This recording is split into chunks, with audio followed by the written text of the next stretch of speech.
Ada uji bahasa lagi, bahasa Arab dan bahasa Inggris. Nah sementara kita dua juga masih tahu bahasa Indonesia dengan bahasa Bundar. Dokter yang tinggal di sana, sama gambarannya kira-kira kalau dua pesawat jatuh mati semua. Di Arab Saudi. Tolong Bapak Ibu ya, perhatikan. Kalau bilang kasih bawa payung kalau siang, dan kalau tidak bawa masker, dan keluar kalau tidak bawa. Jadi petugas program. Apalagi kalau yang haji pergi tidak kerja, dan itu petugas program tidak tahu kemana. Dari yang berapa nanti? Mereka Pak harus bersuni, jangan lama-lama. Tapi ini sudah berapa? Dengan gimana? Petugas kesehatan hotel, keterangan rumah, pekerja, dan selamatnya. Itu secara hanyalah 9 yang meninggal.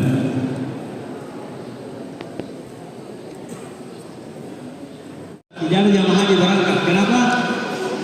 Nah, di sana sih. Kalau yang bilang infeksi, kekurangan cairan, stroke, ada 30 orang. Tidak masuk di akal itu orang meninggal dan rajin minum, tapi masih ada yang dehidrasi sampai meninggal. Itu. Ini kelompok usia ya.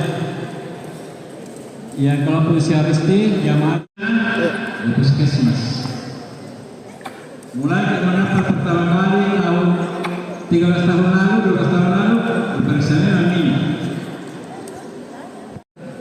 Nanti menjelang berangkat baru bisa dilaksanakan, ya. Terus pemeriksaan rutin, pemeriksaan. Nah, terus menjelang berangkat Desember kemarin, ya sibuk kita ke puskesmas, ke puskesmas, rumah sakit. Karena kita mengharapkan mendapatkan kondisi yang sebenarnya dari calon jemaah haji yang berangkat. Tidak apa dikeluarkan oleh alat pemeriksaan. Itu yang diinformasi tidak boleh dikirim tidak masuk. Ini harus sama. Dikirim tidak masuk. Ini harus sama.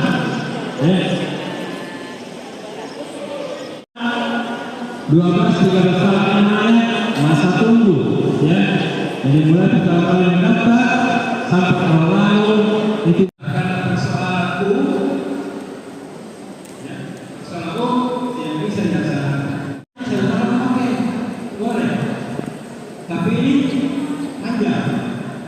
Dari Desember kemarin itu sudah keluar calon jemaah haji, ya. Keluar namanya sampai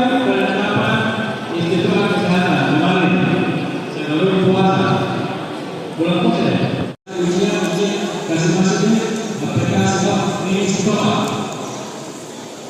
sampai di sini begitu bagusnya perhatian pemerintah kepada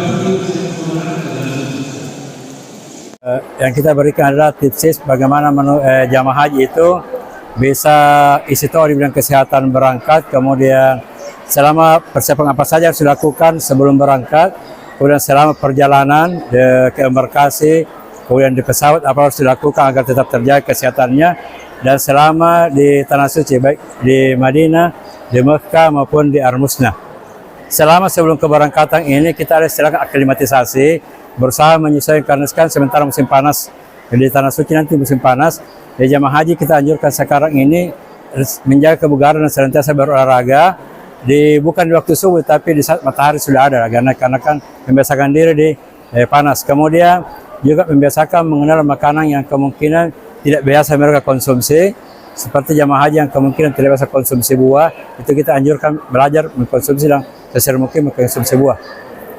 Nah ini untuk menjaga suhu panas ini seperti apa ini tips-tips yang diberikan mencegah suhu panas? Ya, untuk mencegah efek daripada suhu panas di Tanah Suci, ya pertama, jika jamaah haji kita harapkan tidak keluar dari hotel ataupun tenda antara jam 10 sampai jam 16 sore, ya. Dari jam 10 pagi sampai jam 4 sore. Yang kedua, kalau harus keluar dari tenda atau keluar dari hotel, yang pertama bawa perlindungan diri seperti bawa payung atau bawa topi lebar, kemudian pakai masker, kalau bisa pakai kacamata, kemudian bawa botol air minum yang sudah diisi. Yang lebih bagus sih sebetulnya kalau itu berupa semprotan, di mana fungsinya ada 3. Kalau panas kering kulit kita bisa semprot, kalau haus bisa diminum, kalau ternyata sudah di dalam masjid menjelang waktu salat kemudian wudhu batal, itu bisa dipakai untuk wudhu. Jadi kita anjurkan botol air minumnya itu yang berupa semprotan itu diisi dengan air Zam-Zam. Jelajahi cara baru mendapatkan informasi. Download Metro TV Extend sekarang.